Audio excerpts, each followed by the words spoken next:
Hello friends, ISST AIIMS की HTML series में आपका स्वागत है। इस सेशन में हम जानकारी लेंगे कि हमारे पास HTML में कितने प्रकार की लिस्ट्स हैं, उनका प्रयोग किस प्रकार से किया जा सकता है और उनको प्रयोग करने के लिए किस प्रकार के एलिमेंट्स की हमें आवश्यकता रहती है। सबसे पहले जानकारी लेते हैं अनऑर्डर्ड लिस्ट के बारे में। यहाँ पे हमारे पास स्क्रीन में ब्राउजर में एक एग्जाम्पल उपलब्ध है, अनऑर्डर्ड लिस्ट एग्जाम्पल। यदि आप यहाँ ध्यान दें तो हमने यहाँ पे कुछ इन्फॉर्मेशन को लिस्टिंग बना के प्रयोग किया है। जैसे यहाँ पे computer basics, practical accounts, languages, software training, इन सभी टॉपिक्स के लिए एक लिस्ट डिफाइन की है। ये लिस्ट आपके पास डॉट्स दिखा रही है, अर्थात नंबरिंग ये नहीं दिखा रही, बल्कि इसको पॉइंट से डिस्क्राइब किया जा रहा है। तो ऐसी लिस्ट जिसमें नंबरिंग नहीं रहती, डॉट्स या कुछ पिक्चर्स रहती हैं, वो अनऑर्डर्ड लिस्ट रहती है। इसी के साथ हमारे पास एक ऑर्डर लिस्ट एग्जाम्पल भी है। उसी कंटेंट को हमने नंबरिंग के साथ शो करने की कोशिश की है। ये हमारी ऑर्डर लिस्ट कहलाती है। इसमें हमारे पास सिर्फ डॉट्स की जगह पे एक नंबरिंग अवेलेबल हो गई है। एक तीसरा एग्जांपल और हमारे पास यहाँ उपलब्ध है डिस्क्रिप्शन लिस्ट के रूप में। डिस्क्रिप्शन लिस्ट में एक ऊपर की तरफ टाइटल दिया गया है, नीचे उसको थोड़ा सा डिस्क्राइब किया गया है। इसी तरह से दूसरा टॉपिक कंप्लीट ट्रेनिंग, फिर नीचे थोड़ा सा डिस्क्रिप्शन, तीसरा टॉपिक और तीसरा थोड़ा सा डिस्क्रिप्शन। तो जब आपको डिस्क्रिप्शंस देने की आवश्यकता रहती है अपनी लिस्टिंग में, तो आप डिस्क्रिप्शन लिस्ट का प्रयोग कर सकते हैं। इसमें मुख्यतः एक हेडिंग रहता है और एक उसके नीचे उसकी डिस्क्रिप्शन रहती है। तो इस प्रकार हमारे पास मुख्यतः 3 तरह की लिस्टिंग है जो कि हम लोग प्रयोग करते हैं अपने HTML वेब पेजेस में। HTML वेब पेजेस की ये जो लिस्टिंग है ना केवल टेक्स्ट के साथ बल्कि पिक्चर्स के साथ भी अवेलेबल रहती है। अर्थात हम इन लिस्टिंग का प्रयोग अपने अनुसार कर सकते हैं कि क्या आप इसको अपने डेटा पे प्रयोग करना चाहते हैं, पिक्चर्स पे, टेबल्स पे, किसी भी तरह के डेटा पे आप इसको प्रयोग कर सकते हैं। तो आइए सीखते हैं किस प्रकार से इन लिस्टिंग का प्रयोग किया जाता है और कौन कौन से एलिमेंट की आवश्यकता रहती है इन लिस्टिंग को अप्लाई करने के लिए। आइए अब इनको प्रैक्टिकल रूप में समझते हैं।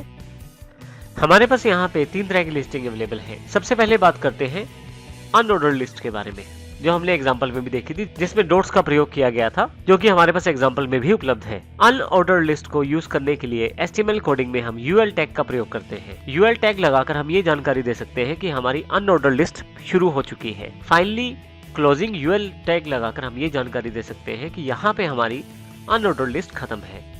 उसके बीच में जितनी भी आइटम्स हमें लगानी है, उन सबको हमें LI टैग के साथ जानकारी देनी होती है। इसका अर्थ ये हुआ कि LI टैग के साथ हम इंटरनल जो लिस्ट है उसकी जानकारी दे सकते हैं, जबकि UL टैग शुरुआत और एंड में ये जानकारी देता है कहां से लिस्ट शुरू है और कहां पे खत्म है। तो इसके लिए हम 2 टैग का प्रयोग करेंगे, UL और LI टैग। आप देखेंगे कि इसको 24.unordered लिस्ट में हम लोग एग्जाम्पल में देख सकते हैं। हमारे पास एक्सरसाइजेज में 24.unordered list.html के नाम से प्रोग्राम अवेलेबल है। मैं डबल क्लिक करके इसे खोल लेता हूँ, जो कि अनऑर्डर्ड लिस्ट का है और हमारे पास यहाँ अवेलेबल है। इसकी कोडिंग की जानकारी के लिए मैं यहाँ right click, edit with notepad++ के साथ इसका सोर्स कोड भी साथ में खोल लेता हूँ। आइए अब देखते हैं इनको साइड बाय साइड लगा के इनमें क्या डिफरेंस है और किस प्रकार से हम इनका प्रयोग कर सकते हैं। यहाँ यदि आप देखें तो हमारे पास एक तरफ ब्राउजर में अनऑर्डर्ड लिस्ट का एग्जाम्पल है, दूसरी तरफ हमारे पास HTML की कोडिंग भी अवेलेबल है। बॉडी सेगमेंट की जानकारी लेते हैं। सबसे पहले हमारे पास H2 टैग है, जो एक टाइटल शो कर रहा है अनऑर्डर्ड लिस्ट एग्जाम्पल, परंतु इसमें हमारा जो मेन टैग है वो है UL। आप देखेंगे UL टैग को यहाँ से शुरू करके यहाँ क्लोज किया गया है, जो ये जानकारी देता है कि यहाँ से यहाँ तक UL लिस्टिंग रहेगी, अर्थात जितने भी एलिमेंट्स हैं वो सारे के सारे इस UL टैग के बीच में ही शामिल किए जाएंगे। UL टैग ऊपर वाला ओपनिंग टैग है और नीचे वाला जहां लिस्ट को हम बंद करना चाहते हैं वो क्लोजिंग टैग है। आप यहां देखेंगे कि इसमें जितने भी लिस्ट एलिमेंट हम जोड़ना चाहते हैं उन सबको LI टैग के अंतर्गत रखा गया है। एक LI ओपनिंग टैग है और दूसरा LI क्लोजिंग टैग है। इसके अंतर्गत आने वाली सभी एलिमेंट्स यहाँ लिस्ट एलिमेंट में दिखाई देंगे, जैसे कि यहाँ पे कंप्यूटर बेसिक्स को दिखाया जा रहा है। इसी तरह से अगले LI एलिमेंट्स के लिए प्रैक्टिकल अकाउंट्स, तीसरे के लिए लैंग्वेज और फोर्थ के लिए सॉफ्टवेयर ट्रेनिंग का यहाँ पे एग्जाम्पल दिया गया है। अब जितने भी हम एलिमेंट चाहे यहाँ से प्रयोग कर सकते हैं UL का प्रयोग करते हुए। तो आप जितनी लंबी चाहे उतनी लंबी लिस्टिंग बना सकते हैं, बस आपको LI टैग और प्रयोग करना है। जैसे कि उदाहरण के तौर पे यहाँ मैं एक और एलिमेंट चाहता हूँ, तो मैं सिलेक्ट कर लेता हूँ यहाँ पे LI को, LI टैग को कॉपी कर लेता हूँ और यहाँ पे नीचे की तरफ पेस्ट कर देता हूँ। फाइनली बस मुझे यहाँ पे सिर्फ उसको इंक्लूड करना है। यहाँ मैं C++ टाइप कर देता हूँ और फाइल को सेव कर देता हूँ। ब्राउजर में रिफ्रेश करते ही देखिए एक एलिमेंट और मेरे पास यहाँ जुड़ गया है। तो इस प्रकार मैं LI टैग का प्रयोग कर सकता हूँ, जिसके साथ साथ मैं UL लिस्टिंग को क्रिएट कर सकता हूँ, अर्थात अनऑर्डर्ड लिस्ट बना सकता हूँ। नेक्स्ट लिस्टिंग जो हमारे पास अवेलेबल है वो है OL के रूप में, अर्थात ऑर्डर्ड लिस्टिंग। ऑर्डर लिस्ट बनाने के लिए जहां पे UL का इस्तेमाल किया गया है वहां पे OL का इस्तेमाल किया जाएगा, बाकी सब कुछ सेम रहेगा। इसमें भी हमें ओपनिंग टैग OL और एक क्लोजिंग टैग OL का प्रयोग करना है, जो ऑर्डर लिस्ट की शुरुआत और एंड की जानकारी देगा। बीच के सभी एलिमेंट्स के लिए हम फिर से LI एलिमेंट का प्रयोग कर देंगे, अर्थात लिस्ट का प्रयोग करेंगे। इसको भी एग्जांपल के साथ समझते हैं। इसके लिए हमारे पास जो प्रोग्राम अवेलेबल है वो 25th dot order list dot HTML के रूप में है। आइए प्रैक्टिकल रूप में इसकी जानकारी लेते हैं।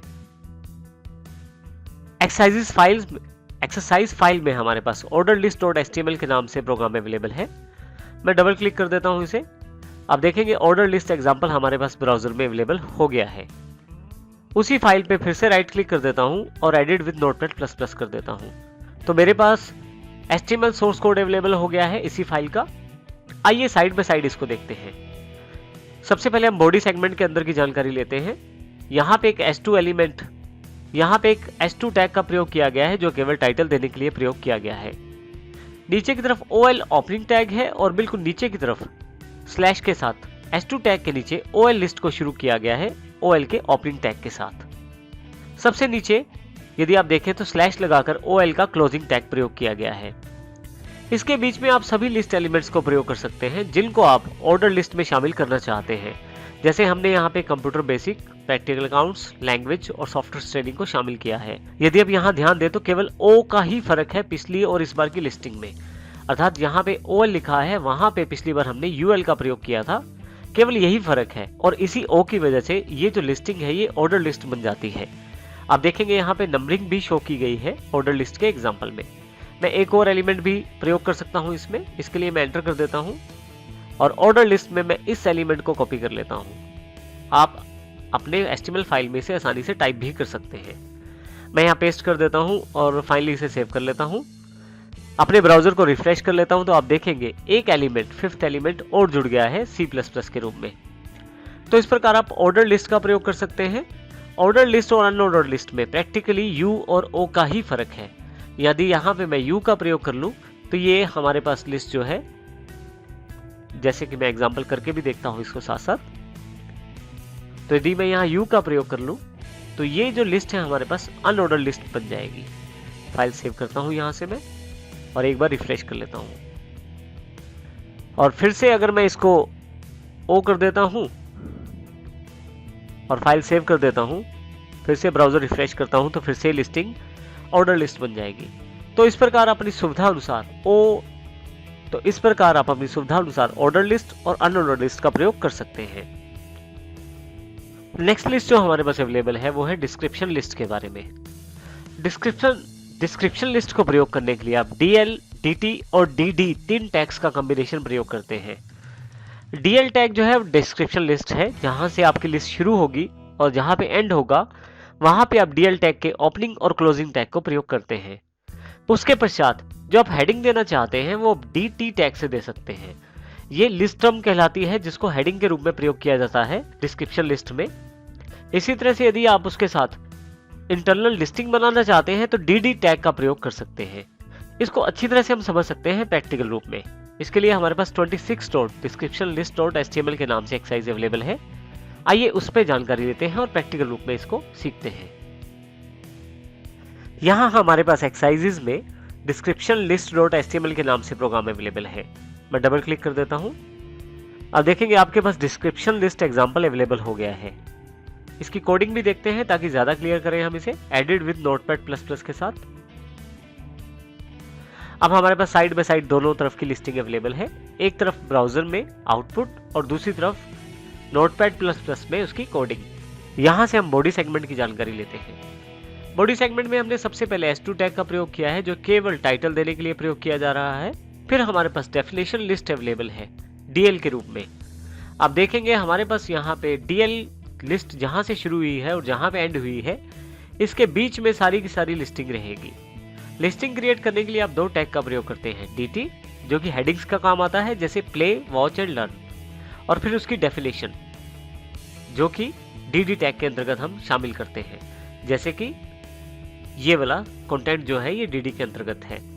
सबसे अच्छी बात यह है कि आप DT का जो प्रयोग करते हैं उसको और dd का टैग का जो प्रयोग करते हैं, उन दोनों के कंटेंट को स्वयं ही ये dl टैग अलाइनमेंट देता है। अब यहाँ देखें तो यहाँ से बिल्कुल क्लियर होता है कि आप यहाँ पे इस टाइटल टैग के लिए कुछ डिस्क्रिप्शन नीचे देना चाहते हैं। तो ऐसी डिस्क्रिप्शन के लिए हम डिस्क्रिप्शन लिस्ट का प्रयोग करते हैं। आप चाहें तो डिस्क्रिप्शन लिस्ट को अपने अनुसार आप बड़ा या छोटा कर सकते हैं, अर्थात आप और एलिमेंट भी इसमें जोड़ सकते हैं।